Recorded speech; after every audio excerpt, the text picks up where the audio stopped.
मुस्तफ़ा ने अपनी बेटी फातिमा का अक़्द मस्जिद में कर दिया, अली के निकाह में बेटी को दे दिया। न कोई बाराती है और न ज्यादा खाने पीने का एहतमाम है, सिर्फ मामूली सा वलीमा मौला अली ने किया है। सरकार दो जहां की बेटी जो दुनिया के मालिक व मुख्तार की बेटी है, जन्नती औरतों की सरदार है, उनकी शादी पुराने कपड़े में मस्जिद में हो रही है ताकि क़यामत तक मुस्तफ़ा का गुलाम शादी को महंगी ना बनाए, शादी की वजह से ज़िनाकारी समाज में ना फैले।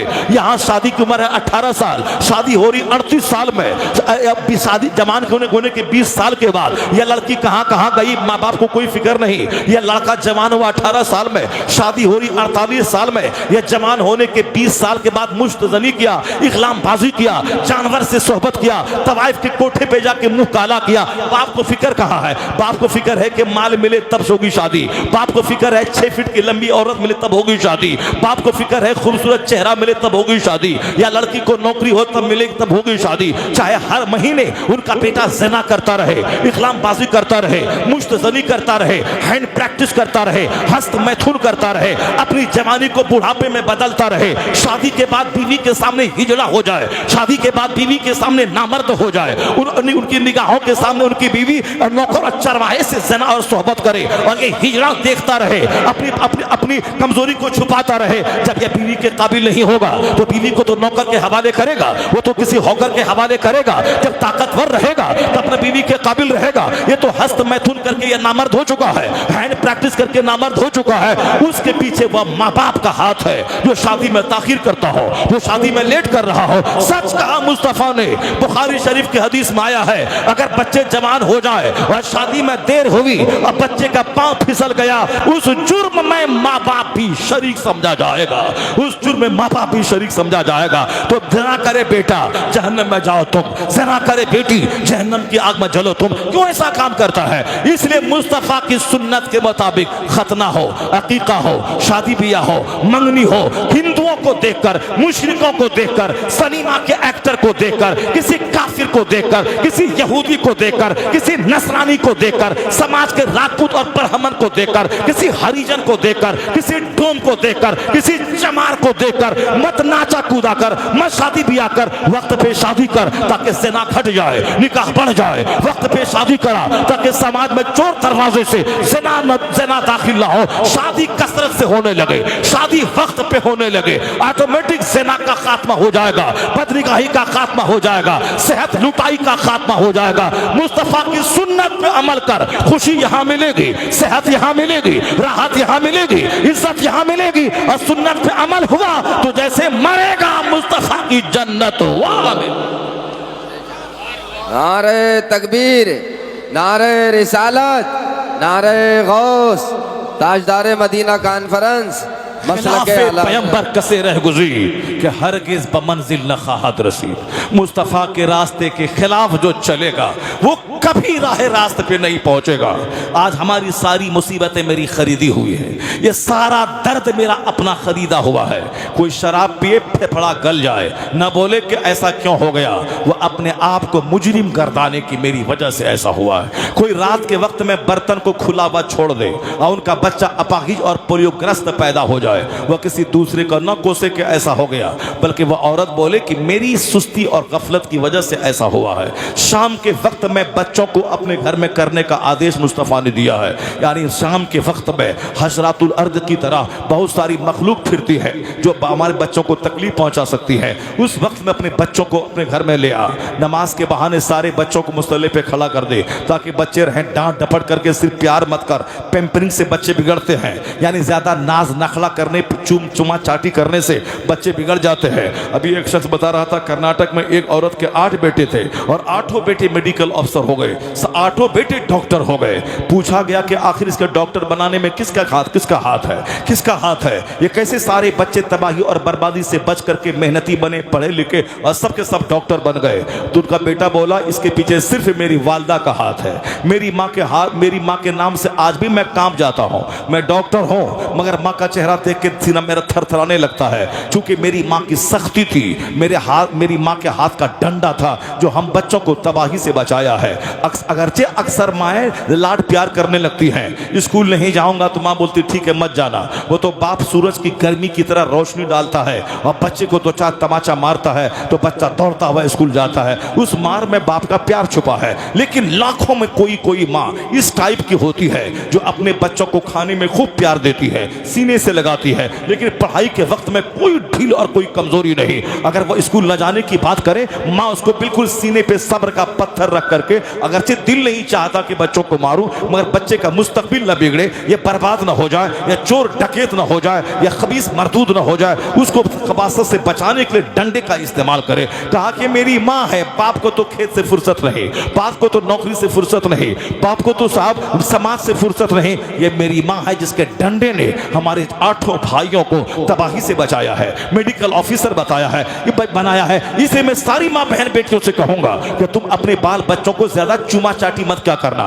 ये बच्चे तो हैं, सीने में तो प्यार है, खाने में प्यार हो, पहनाने में प्यार हो, उसके स्तर को अपने हाथ से सहलाओ, उनकी खिदमत करो, लेकिन पढ़ाई के मामले में कोई ढील नहीं होनी चाहिए। जबरदस्त सख्ती करें ताकि बच्चा प्रोफेसर बने, डॉक्टर बने, लॉयर बने, बैरिस्टर बने, बड़ा आलिम दीन बने, बड़ा मुफ्ती बने, फकीह बने। आज डॉक्टर की भी जरूरत है, उससे ज्यादा बड़े फकीह और मुहद्दिस की जरूरत है। ये जो बोलते हैं मदरसे का बच्चा ज्यादा पैदा हो गया, या हर हमेशा दस्तारबंदी हो रही है, ये हजारों लाखों बच्चे पढ़ के क्या करेंगे, वह सब के सब वो हैं जिस तरह मैट्रिक के एग्जाम में 5 लाख बच्चे बैठ जाते हैं, उस 5 लाख में से 2-4 हजार ही ऐसे होते हैं जो बच्चे क्रीम होते हैं। ये बाकी सबके सब ये भेड़ों की भीड़ है जिसको लिखना तक नहीं आता है।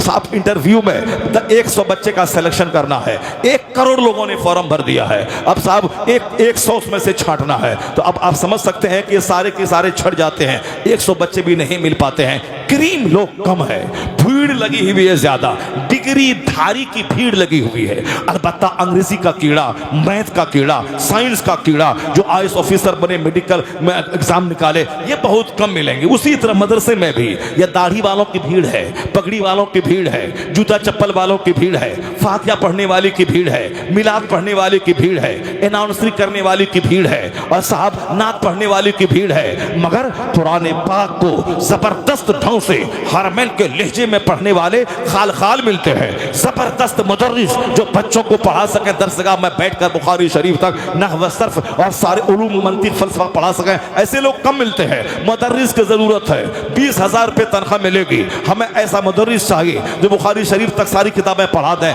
कोई सामने नहीं आता। मुअज्जिन की जरूरत है, 50 लोग आ जाते हैं, क्योंकि मुअज्जिन बनना, अजान देना आसान काम है, और किताब वही पढ़ाएगा जो पढ़ने के जमाने में 10 साल तक जबरदस्त ढंग से 8 घंटे डेली पढ़ा हो।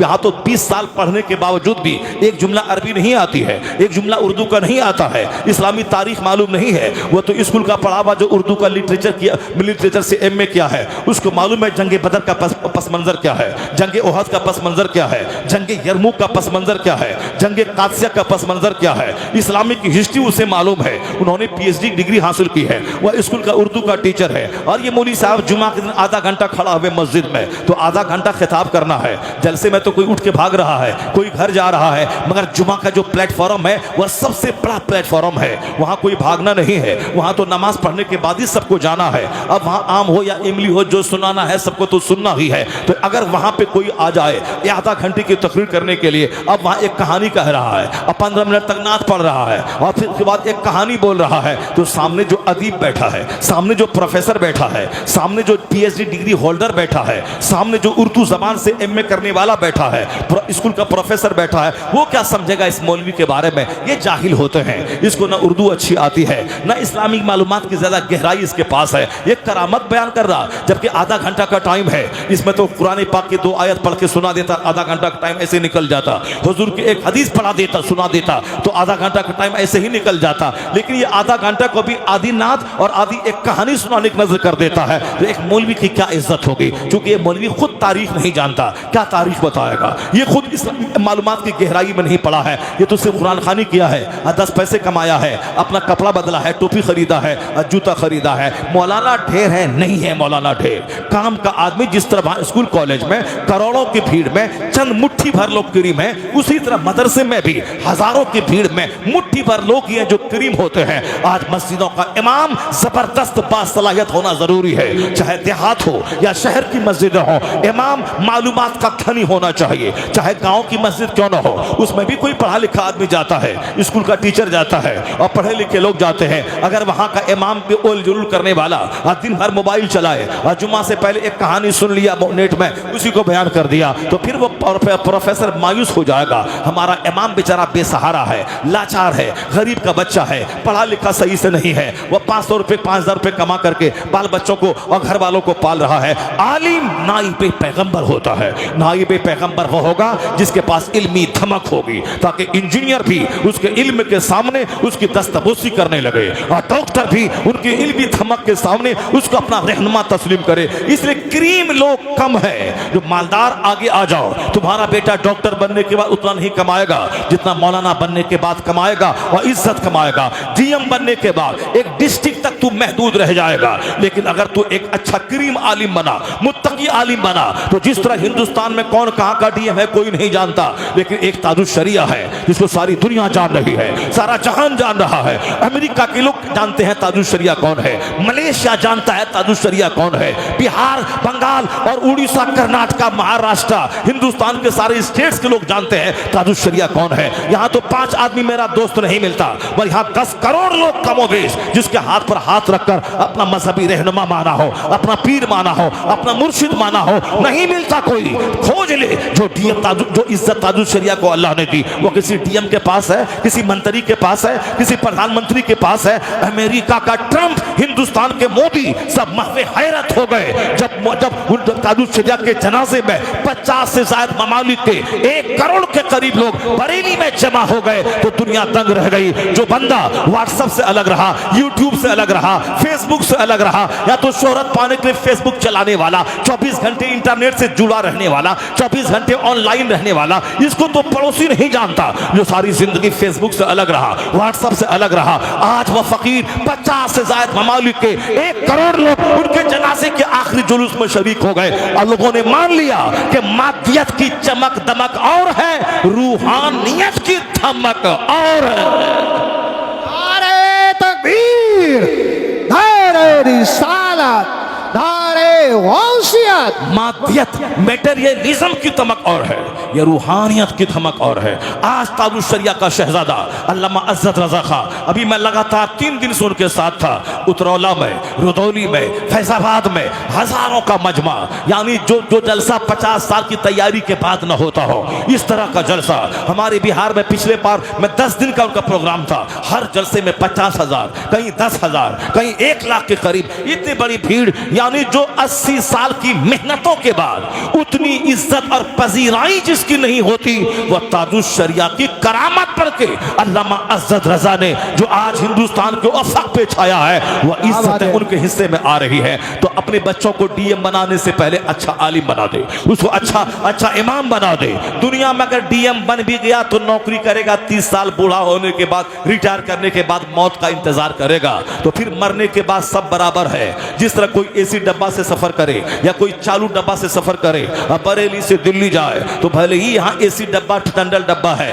पर दिल्ली रेलवे स्टेशन पे खड़े होने के बाद वो एसी वाले का भी वही हाल है, पसीने में शराबोर, और जनरल डब्बे वाले का भी वही हाल है। अब वहां उस स्टेशन पे दोनों खड़े हैं। उसी तरीके से चाहे आप डीएम बन के हलवा रोटी खा के मारा हो, चाहे मजदूरी करके मारा हो, और दोनों मैदान महशर में एक सफ में खड़े हैं। ये बता दे दुनिया में तू कैसे राज जिया, कहां से माल कमाया, कहां खर्च किया, जवानी किस काम में लगाया, रात कैसे गुजारी, दिन कैसे गुजारा, जवानी कैसे गुजारी, बुढ़ापा कैसे गुजारा, तुमने माल कहां से कमाया, किस रास्ते में खर्च किया, तुमने अपने इल्म पर कितना अमल किया। ये 4 सवाल का जवाब जब तक बंदा देगा नहीं, अपनी जगह से हट नहीं पाएगा। तो फिर वहां पर एहसास पैदा होगा कि डीएम में के 30 साल मेहनत किया और 30 साल नौकरी करी, 60 साल चले गए, थोड़ा सा मकान बनाया, गाड़ी खरीदी, अब यहाँ तो खरबों साल रहना है। आग में तो आग में, बाग में तो बाग में। या डीएम बना, फिजिक्स पढ़ा, मगर सुभान रब्बियल आला कहना नहीं आया, सुभान रब्बियल अजीम कहना नहीं आया, सूरह फातिहा पढ़ना नहीं आया,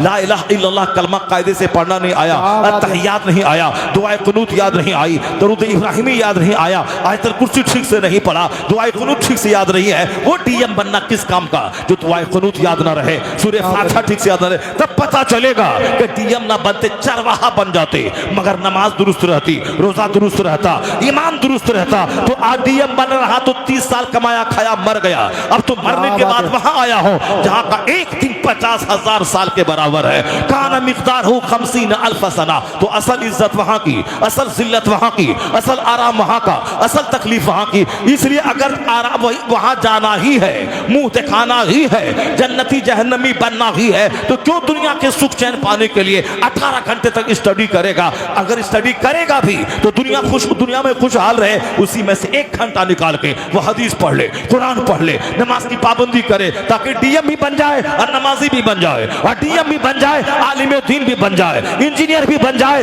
आलिम भी बन जाए। इंजीनियर और आलिम अगर दोनों बना, जो सिर्फ मौलवी है छोटा पढ़ा लिखा, उससे उतना बड़ा काम ना होगा जितना इंजीनियर बनने के बाद होगा, डॉक्टर बनने के बाद होगा। अगर तुमने अपने बच्चों को आलिम के पास ले गया, मदरसे में 1 घंटा पढ़ाया और रोजाना वो आधा घंटा हदीस पढ़ा, तो वो सिर्फ डीएम बन के काफिर नहीं बनेगा, वह हिंदुइज्म नहीं कबूल करेगा, बल्कि डीएम के दफ्तर को इस्लाम की तबलीग का मरकज बना देगा, हर आने वाले लोगों तक इस्लाम पहुंचाएगा। तो मस्जिद में नमाज पढ़ाने का अपना अलग मकाम है, और स्कूल और डीएम के दफ्तर में बैठकर मुस्तफा के मजहब की तबलीग करना और काम है। तो जो काम एक गरीब मुअज्जिन नहीं कर पाएगा, वह काम एक मालदार टीचर कर पाएगा, मालदार डीएम कर पाएगा। इसलिए अपने मालदारों सामने आ जाओ, अपने बच्चों को आलिम बनाओ, ताकि बेलौसों के दिन की खिदमत करें। फिर देखना, यहाँ दस्तबोसी होगी, यहाँ कदम बोसी होगी, यहाँ पेशानी बोसी होगी, और जब मरेगा तो फिर कब्र पे जानवर नहीं चरेगा, वहाँ गिरगिट नहीं रेंगेगा। अगर मुत्तकी बन के वली बन के मरा तो कब्र पे चादर चढ़ेगी, कब्र पे फूल चढ़ेगा, हाज़रीन की हाज़री होगी, फातिहा पढ़ी जाएगी। ऐसी जिंदगी मत गुजार कि अरबपति बन के रहे, हम मरे तो कब्र पे जानवर पखाना कर रहा है। ऐसी जिंदगी गुजार कि मर जाए तो अपना बेटा रहे ना रहे, हजारों रूहानी बेटा मेरी कब्र पे आए, फातिहा पढ़े, मेरी बख्शिश की दुआ करे। ये काम वो करता है, उसके लिए होता है जो जीता है अपने लिए, जो मरता है अपने लिए, जो जीता है जमीन के लिए, जो जीता है दुकान के लिए, तो उसका बच्चा भी उसको भूल जाता है। और जो जीता है रब के लिए, जो मरता है रब के लिए, जो जीता है दीन के लिए, दीन की तबलीग के लिए, पैदा हुआ गौसे आजम ईरान में, चले आए बगदाद दिन की खिदमत करने के लिए, पैदा हुए गरीब नवाज ईरान में, चले आए हिंदुस्तान दिन की खिदमत करने के लिए, वतन को छोड़ा अल्लाह के लिए, रात की नींद कुर्बान की अल्लाह के लिए। तब अल्लाह ने वो इज्जतें दे दी कि उनके इंतकाल के 800 साल हो गए। करोड़ों आदमी है जो नाम के साथ लफ्ज़ कादरी जोड़े हुआ है, लफ्ज़ चिश्ती जोड़े हुआ है। वो अकेला था मोइनुद्दीन, या लाखों चिश्ती है, अकेला था अब्दुल कादिर जिलानी, यहाँ करोड़ों कादरी मौजूद है। ये अल्लाह ने इज्जत दी है उनकी दीनी खिदमत के बदले में, कि अब तेरा अपना बेटा रहे न रहे, लाखों करोड़ों लोग होंगे जिनके दिल में तेरी इज्जत डाल दी जाएगी। वो लोग आएंगे, फातिहा पढ़ेंगे और तुम्हारी बख्शिश की दुआ करेंगे, तुम्हारे दर्जात की बुलंदी की दुआ करेंगे। तो जो मर गया बाल बच्चों के लिए, उनका बच्चा उसको भूल जाता है, और जो जिंदा रहा रब के लिए और मरा रब के लिए, करोड़ों ज़बान पे अल्लाह उसका जिक्र जारी फरमा देता है। A man who dedicates his life for the sake of Allah, Allah gives him name, Allah gives him fame, Allah gives him popularity। जो अपना जीवन अल्लाह के लिए डेडिकेट कर देता है, अल्लाह उसे इज्जत देता है, अल्लाह उसे मकबूलियत देता है। आला हजरत मालदार घराने में पैदा हुए थे, लेकिन आपने देखा दौलत नहीं बढ़ाई। ज़मीन जो थी बाप दादे से मिली थी, चूँकि ये लोग अफगानिस्तान के कबीले परहेज के पठान थे, वहाँ से चल के लाहौर आए। लाहौर का शीश महल आज तक उनके ख़ानदान की इज्जत की यादगार के तौर पर कायम है। फिर लाहौर से रोहेल खंड आए, इस रोहेल खंड में उनके बाप दादाओं ने हुकूमत दिल्ली की वजह से बड़ा कारनामा अंजाम दिया, तो इनाम के तौर पर इस इलाके की जागीरदारी उनको दे दी गई। बहुत सारा गाँव उनके पास था, यानी समझ रहे हैं कि बहुत सारे गाँव के टैक्स उनके पास आते थे। यह सारा गाँव आपको दे दिया गया, उस गाँव की सारी आमदनी आपके पास आएगी। ये जमींदार घर में पैदा हुए थे, मगर उन्होंने जमीन नहीं बढ़ाई, उन्होंने मकान नहीं बढ़ाया। वही सौदागरान के मोहल्ले में पूरे मकान में रहते रहे, अब 2 घंटा सोते रहे, बाकी पूरे 22 घंटा सिर्फ दीन की खिदमत करते रहे। 1000 के करीब किताबें लिखी, उनके इंतकाल के 100 साल हो गए। लेकिन आज अमेरिका, यूरोप, पूरी दुनिया में रजा रजा का खुतबा पढ़ा जा रहा है, उनका सलाम पढ़ा जा रहा है, उनके फतवा पढ़े जा रहे हैं। यहाँ तो बड़े बड़े नवाब पैदा हुए, रामपुर में कोई उसका नाम तक नहीं जानता, मगर एक पठान खानदान में पैदा होने वाला रजा पूरी दुनिया पे छा गया है। वादी रजा की कोहे हिमालय रजा का है, जिस सम तो देखिए वो इलाका रजा का है। वक्त बढ़ता जा रहा है, रजा का नाम ऊंचा होता जा रहा है। क्यों? रजा का फतवा रज़विया जिंदा है, हदायत की बख्शिश जिंदा है, अल-अम्न वल औला जिंदा है। उन्होंने जो किताबें लिखी हैं, क़यामत तक जिन जिन लोगों को रोशनी उन किताबों से मिलेगी, उनकी जबान पे रजा का चर्चा होगा, रजा का चर्चा होगा, रजा का जिक्र होगा। तो जिया पैदा बाप दादा थे अफगानिस्तान के, वो आ गए हिंदुस्तान और जिया अरब के लिए, मरा अरब के लिए। तो अब उसको अल्लाह ने सौदागरान से उठाया और करोड़ों जबान का मौजूए बहस बना दिया। अमेरिका में रजा का सलाम, यूरोप में करोड़ों दरूद करोड़ों सलाम, हर जगह रजा रजा।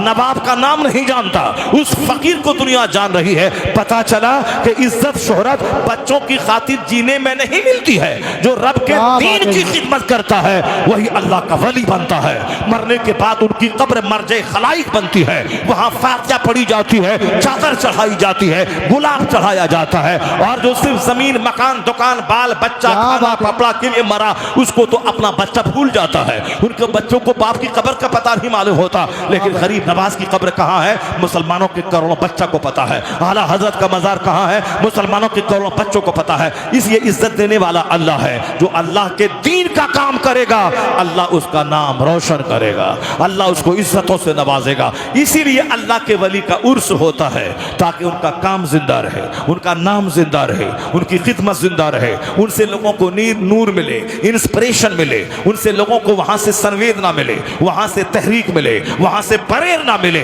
अब वो कुरान करीम की जो बात छिड़ गई थी मैं तुमको सुनाता हूँ और उसी को समेट करके मैं गुफ्तगू खत्म करता हूँ ताकि ज्यादा बोझ आप पर ना बन जाए। जरा गौर से सुनिए, अल्लाह ने क्या कहा? ए हबीब, मुसलमानों को कहानी सुनाई, उनको एक किस्से बताई कि इसमें उनके लिए सबक पिन्हा है, उनके लिए इनाम पोशीदा है। वो कहानी क्या है?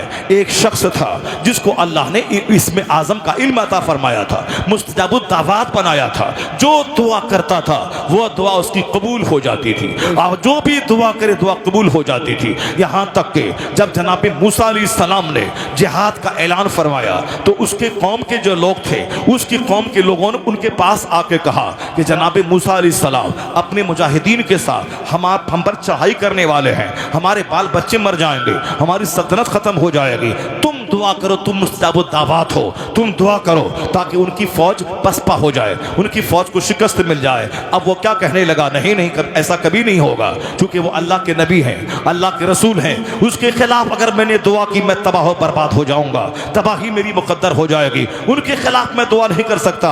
मगर लोगों ने खानदान का प्रेशर बनाया, रिश्तेदारी का प्रेशर बनाया। तुम हमारे लोग हो, हमारे खानदान के लोग हो, तुम दुआ करो, तुम्हारी दुआ कबूल हो जाएगी। उन्होंने कहा मैं दुआ नहीं करूंगा, अल्लाह के पैगंबर के खिलाफ मैं दुआ नहीं करूंगा। तो लोगों ने समझा कि अब इसको दुआ करवाने के लिए इनको तोहफा तोहफा दिया जाए। उन नजराने से नवाजना शुरू किया।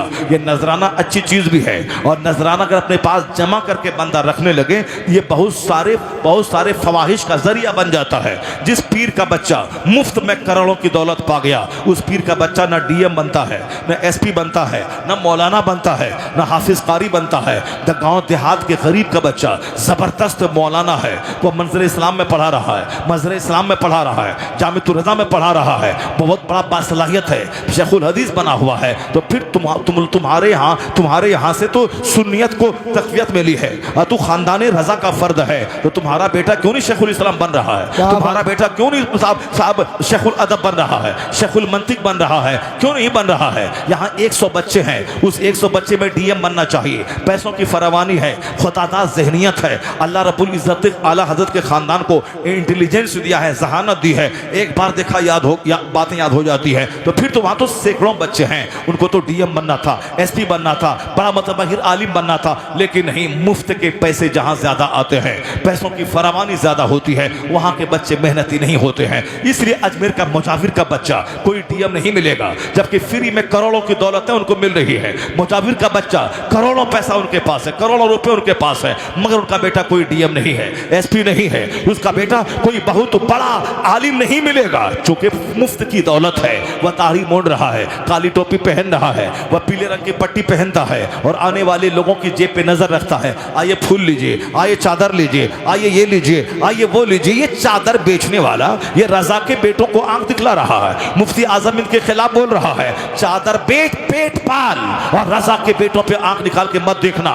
रजा का बेटा फूल नहीं बेचता है, रजा का बेटा चादर नहीं बेचता है, रजा का बेटा मुफ्ती आजम हिंद बनता है, हुज्जतुल इस्लाम बनता है, रजा का बेटा ताजुश शरिया बनता है, किताबें लिखता है, अमर बिल मारूफ करता है, मदरसा चलाता है, फतवे का जवाब देता है। तो चादर बेचने वाला चादर बेचे खाए और यहाँ फतवा लिखने वाला दीन सुन्नियत की खिदमत करे, मसलक को जिंदगी अता करता रहे। इन दोनों का आपस में कोई तालमेल नहीं है। लेकिन आजकल जाहिल दी ग्रेट उनकी इज्जत और शोहरत को देखने के बाद इसको मतली आती है, उल्टी होती है। यह पठान ज़्यादा, यह खान घर में पैदा होने वाला क्यों सारी दुनिया में छा गया? हमारा बाप दादा पुराना वली बुजुर्ग का खानदान था, हमको कोई नाम नहीं लेता। पहले काम कर, पहले दीन का काम कर, फिर लोग नाम लेंगे।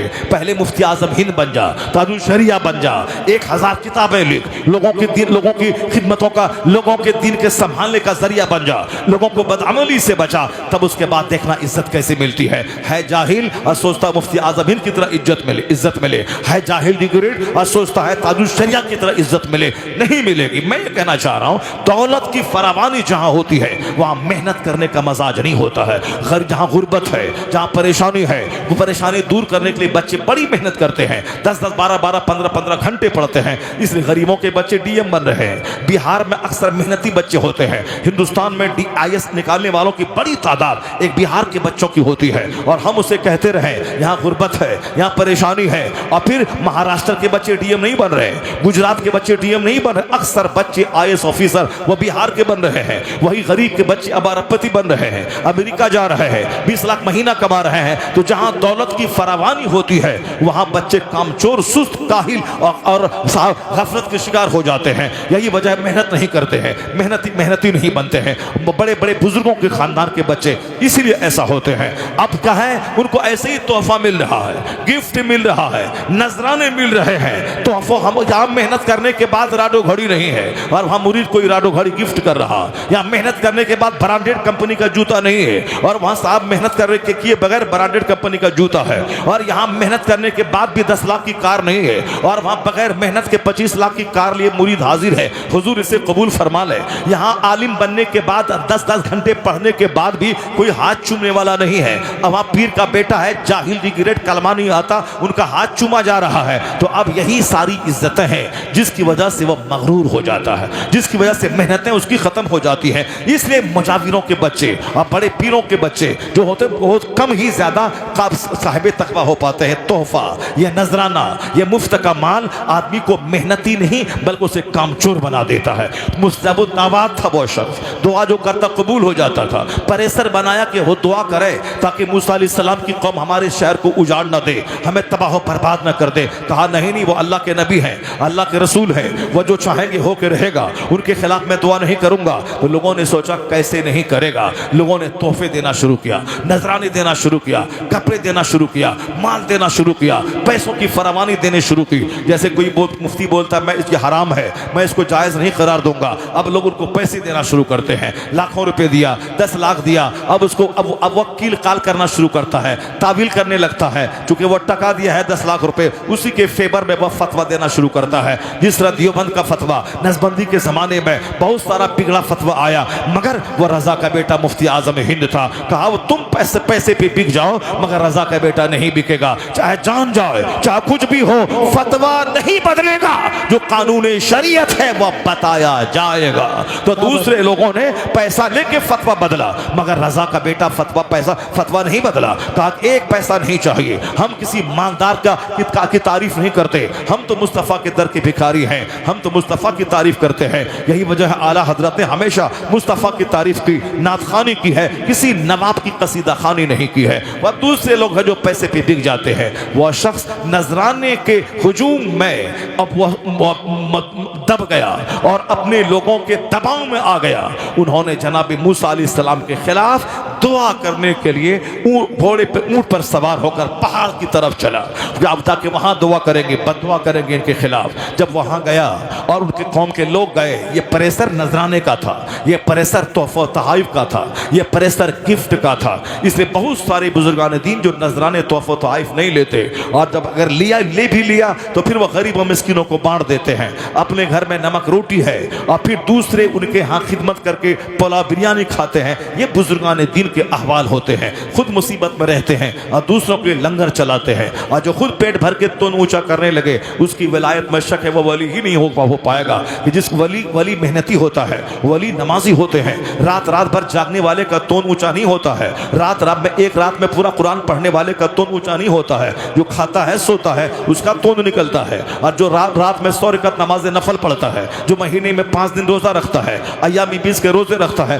उसका तन कैसे निकलेगा? वो तो सूखा रहता है। सारे औलिया सालिहीन की पर्सनैलिटी 75% औलिया सालिहीन सबकी पर्सनैलिटी लीन एंड थीन है। सारे लोग दुबले पतले, मुफ्ती आज़म हिंद दुबले पतले, आला हजरत दुबले पतले, गौसे आजम दुबले पतले, महबूब इलाही दुबले पतले, गरीब नवाज दुबले पतले, यानी दुबला पतला रहना ये सब वलियों की पहचान है। क्योंकि ज्यादा खाना ही नहीं है, एक खजूर खा लिया, आज 24 घंटे जिक्र इलाही में मसरूफ हैं। यहाँ तो वो है मुरीदों का नजराना हजरत, ये कोरमा मजेदार है, ये बिरयानी मजेदार है, ये जरदा मजेदार है, ये चमचम मजेदार है, ये रसमलाई मजेदार है, ये साहब गुलाब जामुन मजेदार है, इसको भी लिया उसको भी लिया, हुजूर ये ठंडा लाजवाब है, और ठंडा पी लिया, हुजूर ये लस्सी लाजवाब है, उसको भी पी लिया। अब जब इतना पेड़ या इस ड्राम में भर लिया, अब वो रात भर तहज्जुद कैसे पढ़ेगा? वो नफल कैसे पढ़ेगा? उसको तो फिर अब वो सोना पड़ेगा, और जब सोएगा ये चर्बी तो बढ़ेगी, जब चर्बी बढ़ेगी तो फिर वो क्या सजदा करेगा, क्या बावजू रहेगा, गैस्ट्रिक का मरीज हो जाएगा, वह सजदे में जाएगा, पीछे से रिया खारिज हो जाएगी। वह तो गौसे आजम थे जिनका लंगर चलता था, लेकिन अपना कैसे रहते थे? 40 साल तक ईशा के वजू से फजर की नमाज पढ़ी, और पूरी रात में एक पांव पे खड़े होकर पूरा खत्म कुरान करते थे। तो तोशा कादरिया खाने में बड़ा मजा आता है, लंगरे गौसिया खाने में बड़ा टेस्टी होता है, लेकिन गौसे आजम ने 40 साल ईशा के वजू से फजर कैसे पढ़ी, उस पॉइंट पे गौर करने में मजा नहीं आता है। अब यहाँ मालिता है, तोशा है, अब तोशे में वहाँ किशमिश है, वहाँ काजू है, वहाँ प्योर घी है, वहाँ सूजी चीनी है, मजेदार तो होना ही है। अब खाने मजा, इसलिए गौसे पाक का नाम लिया जा रहा है। और गौसे पाक ने 48 सिक्के सोने के डकैतों के सामने डाल दिए और जबान को झूठ से आलूदा नहीं किया। कौन है जो 11वीं के दिन बकरा ज़बह करने के बाद अहद करे, अब मैं झूठ नहीं बोलूंगा, चाहे करोड़ों का नुकसान क्यों ना हो जाए, जबान पे मैं झूठ नहीं लाऊंगा, मैं ज़िना नहीं करूंगा, मैं शराब नहीं पीऊंगा, मैं ठगूंगा नहीं, मैं चुगलखोरी नहीं करूंगा। वो तौबा तो करे पहले, वरना जिसकी मां सर से लेके पांव तक नेकी का पुतला थी, और जिसका बाप हमेशा दिन भर जिहाद रात भर सजदा, एक खिलाफे तकवा कोई फल जबान में डाला तो एहसास हुआ कि क़यामत के दिन हिसाब हुआ तो क्या जवाब दूंगा। उसके बदले में 10 साल नौकरी की, और फिर लूली लंगड़ी अपाहिज गों की बेटी से शादी करने को तैयार हो गए। जब बाप इतना अल्लाह से डरने वाला और माँ इस कदर अल्लाह से डरने वाली कि हाथ पांव जबान ने खता नहीं की, तब उसका बच्चा कौन हुआ? क़यामत तक के वलियों का सरदार अब्दुल कादिर जीलानी पैदा हुआ। या चोर का बच्चा चोर, गुटखा खाने वाले का बच्चा गुटखा खोर, यहाँ साहब दूसरों की बेटी को ताक झांक करने वाले का बेटा ज़िनाकार, और तवाइफ के कोठे पे जाने वाला, लड़ाई झगड़ा करने वाले का बेटा महा लड़ाई करने वाला। जिस तरह जैसी माँ वैसी औलाद, जैसा बाप वैसा बच्चा, जैसी जमीन वैसी फसल, जैसा दरख्त वैसा फल। ऐसा नहीं होता कि आम का पेड़ लगा दें और 1 लाख पीर से लाके 1 लाख तावीज डाल दें और उस आम के पेड़ से सेब निकल जाए, नहीं होगा। 1 करोड़ तावीज डाल दे, आम के पेड़ से सेब नहीं निकलेगा, गेहूं के दरख्त से बासमती चावल नहीं निकलेगा। वही कानून यहाँ भी है। जब बाप हो मुफ्ती नकी अली खां और माँ हो तहज्जुद गुजार, तब बेटा अहमद रजा खां पैदा होता है। जब बाप हो सैयद गयासुद्दीन और माँ हो रात भर मुसल्ले पे खड़ी रहने वाली, तब बेटा 90 लाख काफिरों को ईमान देने वाला मोइनुद्दीन अजमेरी चिश्ती पैदा होता है। जब बाप हो सैयद अहमद अली बुखारवी और माँ हो सैयदा जुलेखा के जवानी में बेवा होने के बाद बुढ़ापे तक अजनबी मर्दों ने चेहरा नहीं देखा, सर से आंचल नहीं खिसका, तब उसका बेटा चपरासी से लेके बादशाह तक तहज्जुद पढ़वाने वाला महबूब इलाही निजामुद्दीन देहलवी पैदा होता है। और जब बाप हूँ मुफस्सिर आज़म हिंद और माँ हूँ अपने जेवरात बेचकर मंजर इस्लाम के टीचर को तनख्वाह दिलाने वाली, और बाप मुफस्सिर आज़म हिंद, नाना मुफ्ती आज़म हिंद और दादा हुज्जतुल इस्लाम, तब उसी को का बच्चा अख्तर रजा खां अजहरी ताजुशरिया पैदा होता है। चोर का बेटा चोर, डकैत का बेटा डकैत, हरामखोर का बेटा हरामखोर। आज समाज चोरों से भर रहा है, डकैतों से भर रहा है। अगर चाहते हैं कि आने वाले वक्त में समाज नमाजी से भर जाए, रोजेदार से भर जाए, हज और ज़कात देने वालों से भर जाए, शरीफों से भर जाए, बाखलाक से भर जाए, तो अभी कड़ा फैसला लेना होगा, जिंदगी में यू टर्न लेना होगा, तौबा करनी होगी, अच्छी औरत का सिलेक्शन करना होगा। क्योंकि बच्चा औरत के पेट से पैदा होता, मर्द के पेट से नहीं पैदा होता। बच्चा 2 साल बाप का दूध नहीं पीता, माँ का दूध पीता है। इसीलिए माँ का बाप के मुकाबले में ज्यादा नेक होना जरूरी है। इसलिए औरतों को बेपर्दगी से बचाएं, औरतों के हाथ में एंड्रॉइड मोबाइल देने से बचाएं। ये औरतों को नौकरों और चुहाड़ और चोरों के साथ आंख मिला मिला के अपने जिस्म को दागदार होने से बचाएं। वरना अगर वह दागदार रही तो औलाद महा जख्मी पैदा हो जाएगी। उसका हाथ पांव फिसला, उसकी औलाद का हाथ पांव का पूरा पूरा जिस्म फिसल जाएगा। इसलिए मर्द के मुकाबले में औरतों का नेक होना जरूरी है, औरतों का पढ़ी लिखी होना जरूरी है, औरतों का पर्दे में रहना जरूरी है, औरतों की जबान का मुहस्सब होना जरूरी है। औरतों की तालीम पे ध्यान दिया जाए, उस पर कड़ी निगरानी रखी जाए, उसके हाथ में मोबाइल न दिए जाएं, उसको अपने घर की चार दीवारी में उसको रखा जाए। जहां मुस्लिम नर्सेज हों, मुस्लिम डॉक्टर्स हों, मुस्लिम इंजीनियर हों, जहां खवातीन इंजीनियर हों, वहां अपनी बेटी को इंजीनियर बनाने में कोई हर्ज नहीं है। लेकिन जहां जवान मर्द पढ़ाता हो, इज्जत के लूटने का अंदेशा हो, यहाँ करोड़ों मुसलमान की बेटियां पढ़ती हैं, डॉक्टर इंजीनियर तो 2 4 10 बनती हैं, और बाकी इज्जतें 90% सबकी लूट जाती है प्यार मोहब्बत के नाम पे। हरिजन का बेटा डीएम बन रहा है, हमारा बेटा आशिक बन रहा है, वह दिल फेंक आशिक बन रहा है। पढ़ने दिल्ली गया, वहां से छोकरी को लेके चला आया, पढ़ने के लिए लखनऊ गया, वहां से लड़की को लेके आ गया। क्या हुआ बेटा? डीएम बनना था, क्या करें, दिल लग गया, प्यार हो गया। तो हरिजन का बेटा 15 घंटे पढ़ता है तो डीएम बनता है, और मेरा बेटा छोकरी का मुंह देखता है तो आशिक बनता है, गुटखाखोर बनता है। इसलिए मुसलमानों के बच्चों में तादाद गुटखाखोरों की ज्यादा है और छोकरीबाजी करने वालों की ज्यादा है। यह दिल इसलिए नहीं है कि छोकरी को दिया जाए, किसी चमार को दिया जाए, किसी डोम को दिया जाए। आला हजरत से पूछ यह दिल कहां दिया जाए, तो आला हजरत कहेंगे दिल है वो दिल जो तेरी याद से मामूर रहा, सर है वो सर जो तेरे कदमों पे कुर्बान गया। इश्क ही करना है, किसी अजनबी लड़की से इश्क मत कर, इश्क मुस्तफा से कर, इश्क मुस्तफा से कर, यहां भी कामयाब रहेगा, मरने के बाद जन्नती हो जाएगा। तो नारे तकबीर, नारे रिसालत, इश्क बाजी छोकरी बाजी मत कर, वरना आने वाली नस्लें तबाह हो जाएंगी, आने वाली औलाद महा जख्मी हो जाएंगी। कुदरत का कानून है, आम के पेड़ से आम, कटहल के पेड़ से कटहल पैदा होता है। वो शख्स पहाड़ पे चढ़ गया, उनकी कौम के लोगों ने नजराने का परेसर बना करके उनसे बद्दुआ करवाना चाहा और ये हिल गया। नजराने के परेसर में आके ये बद्दुआ करना शुरू किया, हाथ उठा के बद्दुआ करनी शुरू की। जब जबान पे मूसा अलैहिस्सलाम का नाम लेता था कि उनकी कौम को शिकस्त मिले, तो उनकी जबान पे उनकी कौम का नाम आ जाता था। और जब और तो 4 बार बद्दुआ किया तो उनकी जबान लटक गई, यहां तक कि बात बोलना छोड़ दिया। जब जबान लटक गई तो कुरान शरीफ में आया है कि उसकी मिसाल मसलुल कल्ब, कुत्ते की मिसाल हो गई उसकी। जो इसमें आजम जानता था, जिसकी दुआएं कबूल होती थी, लेकिन एक पैगंबर के खिलाफ उन्होंने जब जबान खोली तो उसकी जबान कुत्ते की तरह लटक गई। जैसे कुत्ते को पत्थर मारे तो भी जबान लटकाता है, उसको हड्डी दे दें तो भी जबान लटकाता है, उसी तरह ये लालची हरीस, दुनिया के लालची, लालच की वजह से इनका हाल कुत्ते की तरह हो गया। इसमें आजम का जानने वाला समाज का वली कहलाता था, मगर हाल कुत्ते की तरह जबान बाहर निकल गई। लोगों ने कहा ये क्या तू बोल रहा है, तू हमारी अपनी ही कौम की तबाही की बात कर रहा है। बोला मैं क्या करूं, जबान मेरे कंट्रोल में नहीं है, मैं नाम लेता हूं कौम मूसा का, मगर मेरी जबान पे तुम्हारा नाम आ जाता है, मेरा कंट्रोल नहीं है। जब जबान बाहर आ गई कौम के लोग रोने लगे। कहा अब क्या होगा?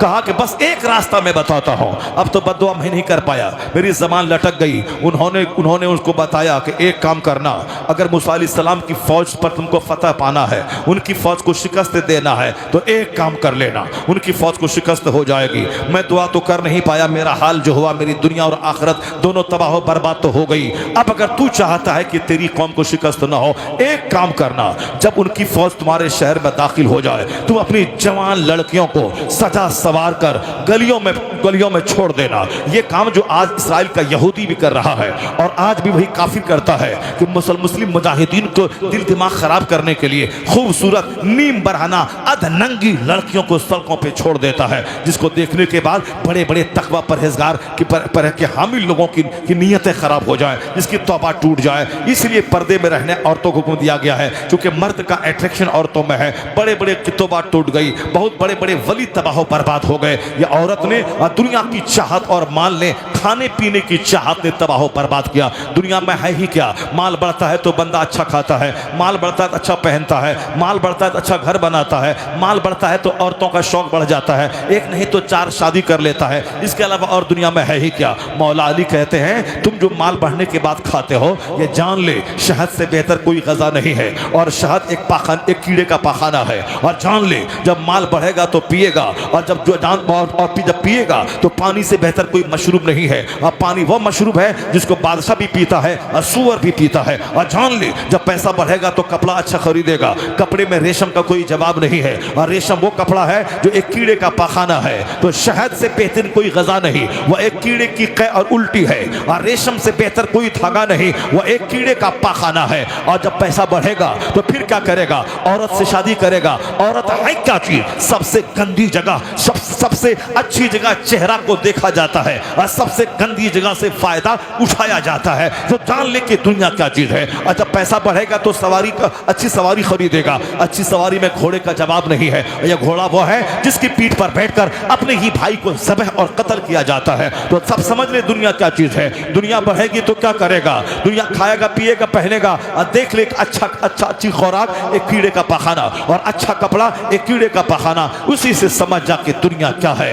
यह दुनिया जलील है, और जलीलों को ज्यादा दी जाती है। अल्लाह के नेक बंदों के घर में फाका होता है, 4 दिन का फाका रहता है। वो अपने बदन में हराम कपड़ा नहीं पहनता, हराम गजा नहीं डालता। यही वजह है उनकी औलादें रोशन, उनकी औलादें मुत्तकी, उनकी आने वाली नस्लें कौम और दीन इस्लाम की खिदमत करने वाली पैदा होती है। जब वो शख्स क्या बोला कि जब मूसा अलैहिस्सलाम की फौज हमला करे तो अपनी बेटियों को सजा धजा कर मोहल्ले में छोड़ देना। एक भी अगर वह मूसा अलैहिस्सलाम की कौम का फर्द अगर जिना कर लिया तो सारी कौम को शिकस्त हो जाएगी। एक भी बंदा जिना कर लिया तो सारी फौज को शिकस्त होना तय है। इतना कर ले, वो शख्स तो तबाह हो ही गया, उसकी आखिरत और दुनिया तो बर्बाद हो ही गई, उसके दी जबान कुत्ते की तरह बाहर निकल गई। मगर वो क्या मशवरा दिया कि एक लड़की से किसी मूसा अलैहिस्सलाम की फौज ने अगर जिना कर लिया तो फिर उनकी शिकस्त तय है और फिर उनको बर्बाद होना तय है। यही काम उसकी कौम के लोगों ने किया। जब मूसा अलैहिस्सलाम की फौज ने बस्ती पे चढ़ाई की, हमला आवर हुआ, इन लोगों ने अपनी खूबसूरत बेटियों को नीम बरहाना बना के गली और शहर में छोड़ दिया। उनमें से जो मूसा अलैहिस्सलाम के साथ आए थे उसमें से एक शख्स था, 6 लाख की फौज थी, 6000 नहीं, 600 नहीं, 6 लाख फौज जनाब मूसा अलैहिस्सलाम के साथ थी। बनी इसराइल की फौज थी।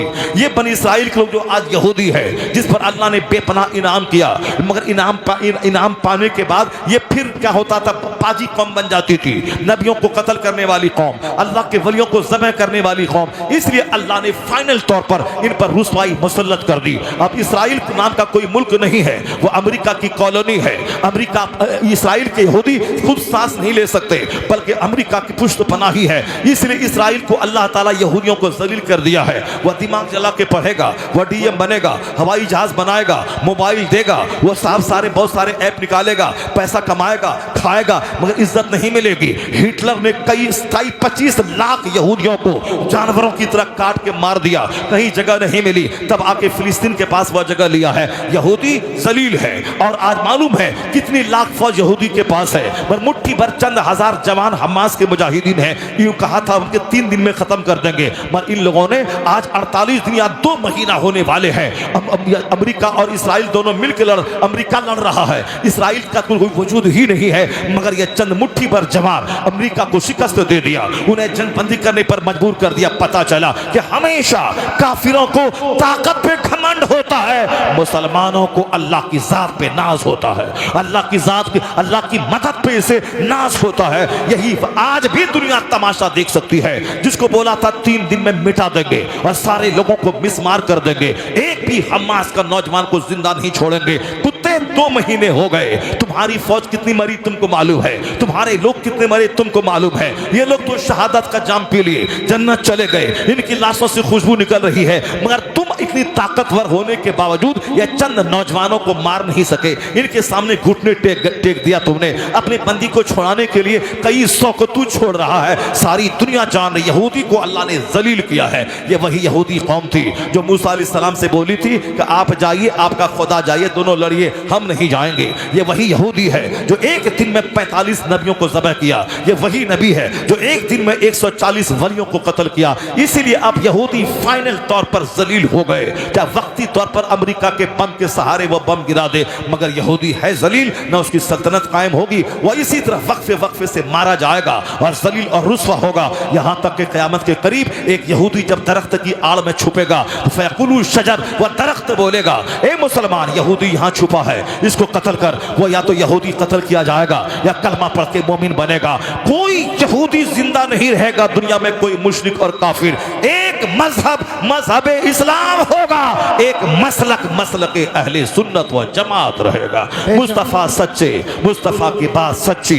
तुम ज्यादा टेंशन मत लो। तुमको टेंशन होना चाहिए कि नमाज नहीं पढ़ते हो, रोजा नहीं रखते हो, झूठ बोलते हो, चुगलखोरी करते हो, हराम खाते हो, सूदखोरी का माहौल गाँव पैदा करते हो, छोकरीबाजी का माहौल पैदा करते हो, शराब का नशा काफिरों की तरह करते हो। ये सारी चीजें छोड़, वरना तुम्हारी जिंदगी बर्बाद, आखिरत बर्बाद, कब्र बर्बाद, आखिरत बर्बाद। तुम नेक बन, इस्लाम के बारे में चिंता मत कर। इस्लाम का तो कानून हमने 1400 साल से ही देखा। जब जब दुश्मनी बढ़ती जाती है, 4 थे 4000 हो गए, 4000 थे, दुश्मनी बढ़ी 4 लाख हो गए, दुश्मनी बढ़ी 4 करोड़ हो गए। आज 200 करोड़ कलमा पढ़ने वाला दुनिया में मौजूद है। मोहम्मदी फौज, दुश्मनी बढ़ती गई, मोहम्मदी बढ़ते चले गए। कोई दिन नहीं है जिस दिन कोई दानिश्वर कलमा ना पढ़ता हो। इस्लाम के बारे में चिंता मत कर। दुश्मनी बढ़ रही है ना, बढ़ने दे। दुश्मनी जब जब बढ़ती जाएगी, मुस्तफा के गुलामों की तादाद में इजाफा होता चला जाएगा। है नूरे खुदा कुफ्र की हरकत पे खंदाजर, फूकों से चिराग बुझाया ना जाएगा। अब क्या हुआ, जब मूसा अलैहिस्सलाम की फौज शहर में दाखिल होगी, खूबसूरत लड़कियों को गलियों में छोड़ दिया। एक मालदार शख्स था, रईस, जो मूसा अलैहिस्सलाम की फौज में शामिल था, बनी इसराइल में का था, वो मालदार था। लड़की को देखा पागल हो गया, उसकी खूबसूरती को देखा पागल हो गया। उसे गोद में उठाया, जनाब मूसा अलैहिस्सलाम के पास ले गया, कहा हुजूर ये हमारे लिए हलाल है कि हराम है? जनाब मूसा अलैहिस्सलाम ने कहा अस्तगफिरुल्लाह, जल्दी उसको अपने से जुदा कर, ये तेरे लिए हराम है, ये तेरे लिए हराम है। जाहिर सी बात है, बगैर निकाह के चचेरी बहन भी अपने लिए हराम है, फुफेरी बहन भी हराम है, बगैर निकाह के कोई भी कजिन सिस्टर हो, सब कोई भी अजनबी औरत हो, सब हमारे लिए हराम है। जब हराम है, उसको गोद में उठा के मूसा अलैहिस्सलाम के पास फतवा पूछने गया है वह मालदार, ये मेरे लिए हलाल है या हराम? का हराम है, तेरे अपने फौरन अपने से जुदा कर दे। मगर उस रईस के दिमाग पे भूत सवार था, शहवत का भूत सवार था, नहीं कंट्रोल हुआ। मूसा अलैहिस्सलाम की बात भी नहीं मानी, उसको अपने खेमे में ले गया और खेमे में उसके साथ ज़िना किया। और जैसे ही ज़िना किया, अचानक प्लेग की बीमारी पैदा हुई। 6.5 लाख लोग जो थे, उनके गले में गिल्टी की बीमारी होने लगी और सांस फूलने लगा, ऑक्सीजन की कमी होने लगी। 1 घंटे के अंदर अंदर 70,000 लोग मारे गए उसी जुर्म में। अब मूसा अलैहिस्सलाम सख्त नाराज हुए और वहां से वापस पलट गए। बनी इस्राइल से जबरदस्त नाराज हुए। ज़िना एक आदमी ने किया था, 6 लाख की फौज हार गई। और फिर अजाब नाजिल हुआ, 70,000 लोग ताउन के मरीज होकर मर गए। 1 घंटे के अंदर में 70,000 मर गए और बाकी सारी फौज भागी। जनाबे मूसा अलैहिस्सलाम थे उसके कमांडर। जनाबे मूसा अलैहिस्सलाम पैगंबर और नबी थे। तो नबी और पैगंबर जब मजबूत क़यादत हो तो कौम फतह पाती है, लेकिन जब अल्लाह ही फतह देने वाला है और जब अल्लाह नाराज हो तो अल्लाह शिकस्त से दो चार करने वाला है। तो जनाबे मूसा अलैहिस्सलाम की नाराजगी की वजह से यह अजाब आया। एक मर्द ने ज़िना किया, 70,000 लोग मारे गए, 6 लाख फौज के पांव उखड़ गए। ये बता दे, एक आदमी ने ज़िना किया तो यह हाल हुआ, और यहाँ हर गांव में ज़िनाकार, हर घर में ज़िनाकार, हर मोहल्ले में ज़िनाकार, हर समाज में ज़िनाकार। ये बता दे क्या हाल होगा आज अगर हम पर अजाब नाजिल हुआ है इंडिया में। ये मेरे जुर्म की सजा है। आज अगर जो सजा मिल रही है, आज मिल रही है अमेरिका यूरोप के मुसलमानों को, ये मेरे जुर्म की सजा है। जरा कभी उनका चेहरा देखा कीजिए वीडियो में, ये मुसलमानों के बेटे हैं जिनका लिबास अंग्रेजों जैसा, ये मुसलमानों की औरतें हैं जिसका जींस टी शर्ट यहूद और नसारा की औरतों जैसा, ये मुसलमान हैं जिसके पास टी शर्ट और पैंट शर्ट अब फटा हुआ पैंट और बाल रखने का अंदाज, जिस तरह से एक जोकर उत्तर कोरिया का प्रेसिडेंट उसके सर के बाल देखें, वही हाल अरब के शहजादों का हाल है। तो एक जिना करे तो 6 लाख तबाह हो जाए, और यहाँ कदम कदम पे जिनाकार हो तो क्या होगा। आज दुनिया की सारी तबाहियां मेरी बदअमली का नतीजा है। आज भी आवाज आती है कि मोहम्मद से वफा तूने तो हम तेरे है, या जहां चीज है क्या लहो कलम तेरे है। तू बदल जा, तू तौबा कर ले, नमाजी बन जा, मस्जिद आबाद कर, मदरसा आबाद कर, माँ बाप के हुकूक इख्तियार का ख्याल रख, अपने घर में सुन्नत का माहौल पैदा कर, खतना अकीका वलीमा शादी बियाह हर काम में सुन्नत और शरीयत की पासदारी कर। फिर क्या होगा, यहाँ रहमत मिलेगी, यहाँ राहत मिलेगी, यहाँ सेहत मिलेगी, यहाँ सल्तनत मिलेगी, यहाँ अमेरिका मिलेगा, यहाँ हिंदुस्तान मिलेगा, चाइना जापान मिलेगा। जब अल्लाह ने तुमको ईरान अता किया, रूम अता किया, हिंदुस्तान अता किया, 1000 साल की सल्तनत अता की, वही अल्लाह आज भी है। अल्लाह बदला नहीं है, तू बदला है। रहमत रूट गई है, तू बदल जा, नेक बन जा, तू खालिद इब्न वलीद का उत्तराधिकारी बन जा, सलाहुद्दीन अय्यूबी का गुलाम बन जा, गुलाम गौस गुलाम काजा बन जा। हुकूमत तेरे लिए, सल्तनत तेरे लिए, यहाँ की राहत भी तेरे लिए, वहाँ की जन्नत भी तेरे लिए। बेशक सुभान अल्लाह। मोहम्मद से वफा तूने तो हम तेरे हैं, ये जहाँ चीज़ है क्या लोहो कलम तेरे हैं। अल्लाह तबारक व तआला से दुआ है कि अल्लाह ताला मुझे भी और आपको और दुनिया के सारे मुसलमानों को कुरान समझने, कुरान पढ़ने की तौफीक अता फरमाए। सरकार दो जहां अलैहिस्सलाम की हदीस पढ़ने, हदीस समझने की तौफीक अता फरमाए। अपने गुनाहों और बदआमालियों से सच्ची तौबा करने और नेक बनने की तौफीक अता फरमाए। आमीन। व आखिर दावाना अनिल हम्दुलिल्लाह।